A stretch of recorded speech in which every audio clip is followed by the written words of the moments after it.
do you want healing or enlightenment? Now, it's true that enlightenment is the truest type of healing, the highest type of healing, because you become beyond all suffering.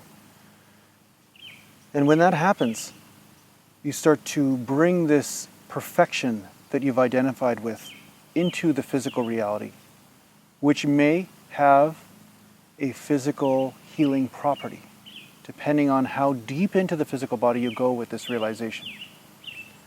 That's why there is a certain type of yogi, which is called a siddha, and they work with perfecting the physical body. But then there are many other yogis that have extremely high states of realization, like Ramana Maharshi. And they gave little credence to the body. They said they are not the body, and whatever happens to it is no concern of them or theirs. The reason for this was because they were really developing the yonic intellect. They were really developing their enlightenment through a certain part of their energetic system. While it is true that we are not the body in totality, a siddha would look at this. The siddha would say that we are still the body as well. We are everything. We cannot exclude any one thing. So this is why the siddhas bring the body along with their enlightenment process. Now, depending on which path you are drawn to, it also depends on what experience you've had in past lives or in this life. You may feel a certain allure or draw to a type of path. And it doesn't have to be the siddha path or the yogic path or there are many paths, like the devotional path, the bhakti path. Either one is right. All of them are right. They are all right.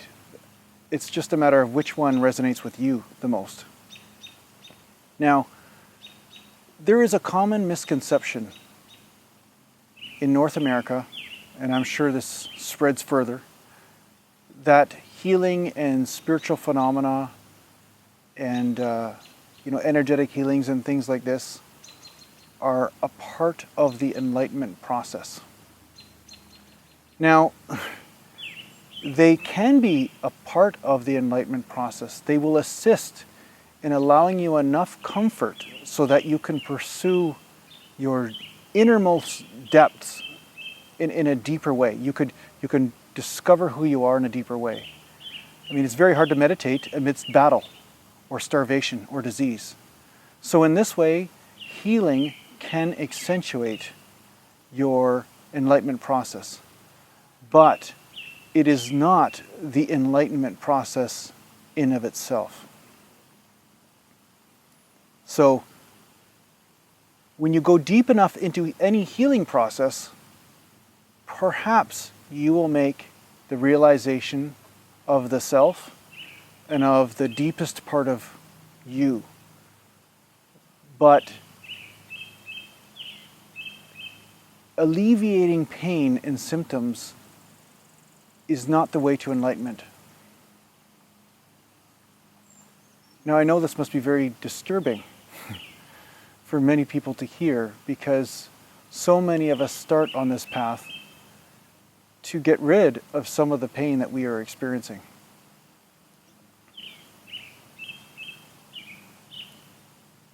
The truth is, the enlightenment path is about being extremely truthful with yourself about why you do anything, about why you say anything, about why you move in a certain way, why you interact in a certain way. When you're really honest about the motive of why it is that you do things and experience life the way you experience it, you will uncover pain. There will be suffering inside of you. And when you do this, that pain will start to dissolve into another reality which is much greater than the one you're experiencing now.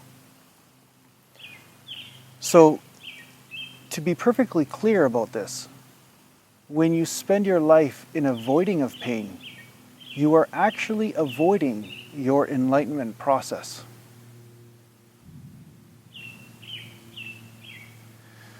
When you avoid pain, you are avoiding the illusion that you have created to create the pain.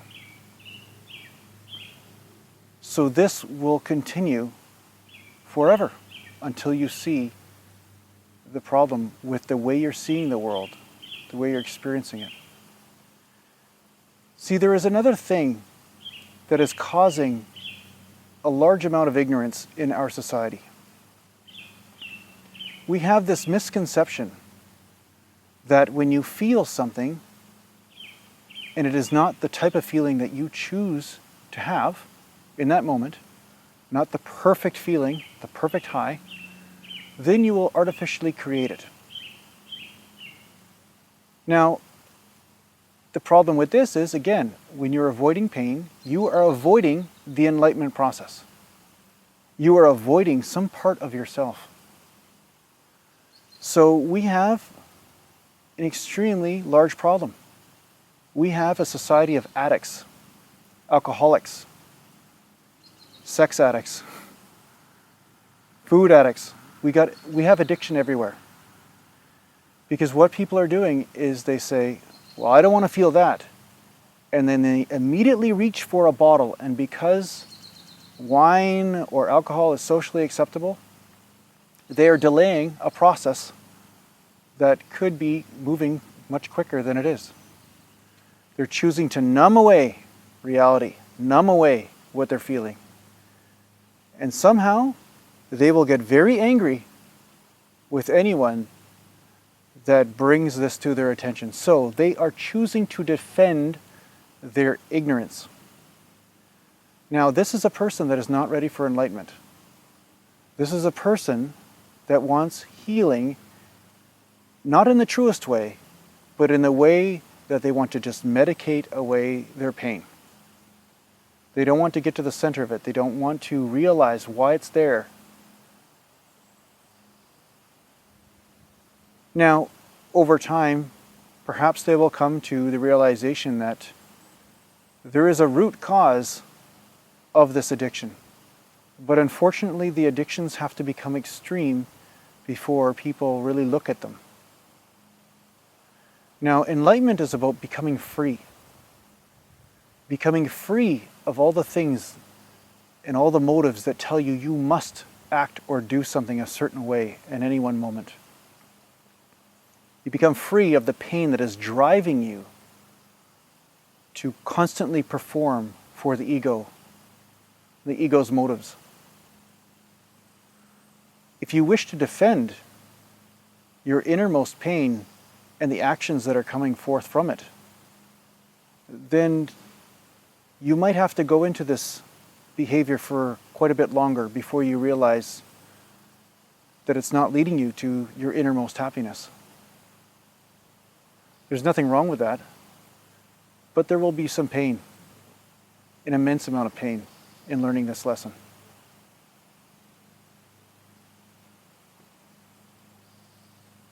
You have the power to choose.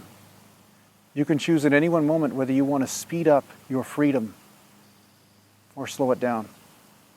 But just know which decision you're making. Just know that.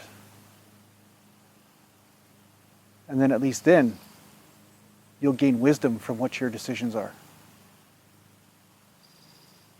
I hope this helps, and thanks for listening.